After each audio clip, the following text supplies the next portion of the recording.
Hello and welcome to my 2.4 Power Laws 1 video. We are going to look at the Power Laws from 2.4 from the Math Makes Sense 9 textbook. And basically what it starts out with is two simple questions.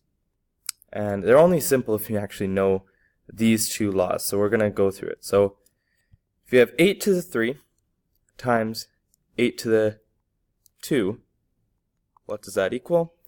And let's have the same thing, but instead of multiplying, we divide. So 8 to the 3 divided by 8 to the 2, what does that equal?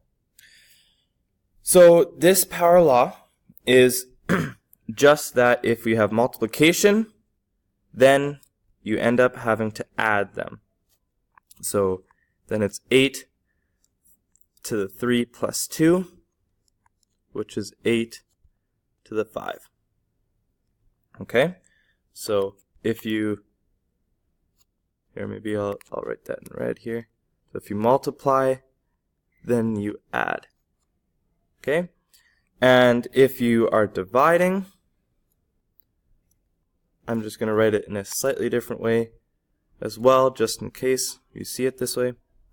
If you're dividing, both of those are the same way of dividing. Then you subtract. So 8 to the 3 minus 2. 8 to the 3 minus 2, which is 8 to the 1, or just 8. Okay, so this here is basically the entire topic 2.4, but we just see it in different ways, and we see them combined, and maybe even you see them in brackets. So let's try some of this stuff here.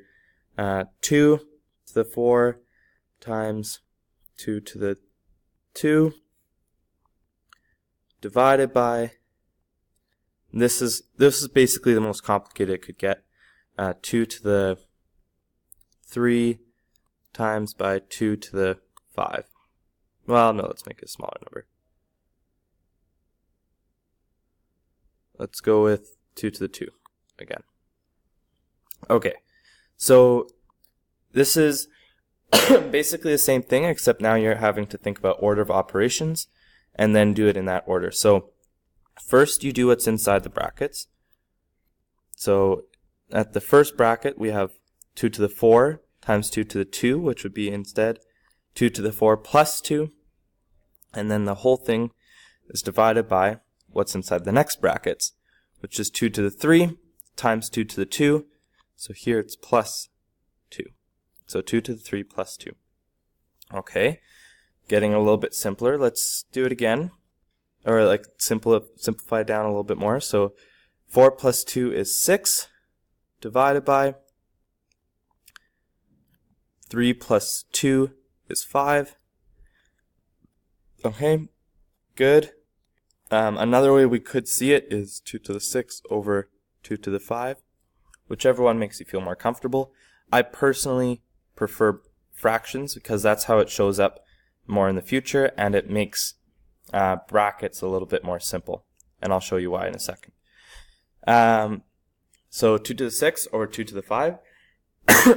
So in this case, we'd have 2 to the 6 minus 5. And then finally, 6 minus 5 is 1, or just 2. Like 2 to the 1, or just 2. Okay, so that's basically, that's it. That's all there is. There ain't no more. We're going to just look at a fraction version, which is the exact same thing as this question. I'm going to change some numbers around. 3 to the 6 times 3 to the 2, and then over here we'll have 3 to the 4 times 3 to the 3. Okay, so now instead of having division like this here, now we have it as a big fraction.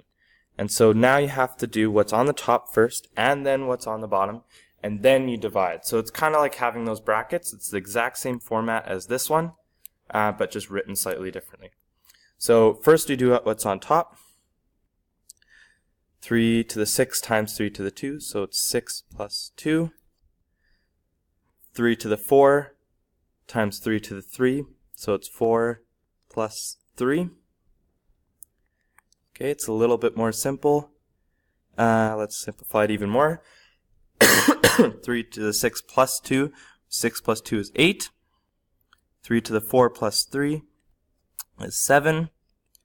And then lastly we go 3 to the 8 minus 7 to give us 3 to the 1, or just 3. And they don't always equal the base to the 1. That's just what I've done, turns out, every single one of my questions. Alright, so yeah, that's basically the entire topic, and you might see word problems like this as well, but that's basically everything. So yeah, good luck, and I hope this helps.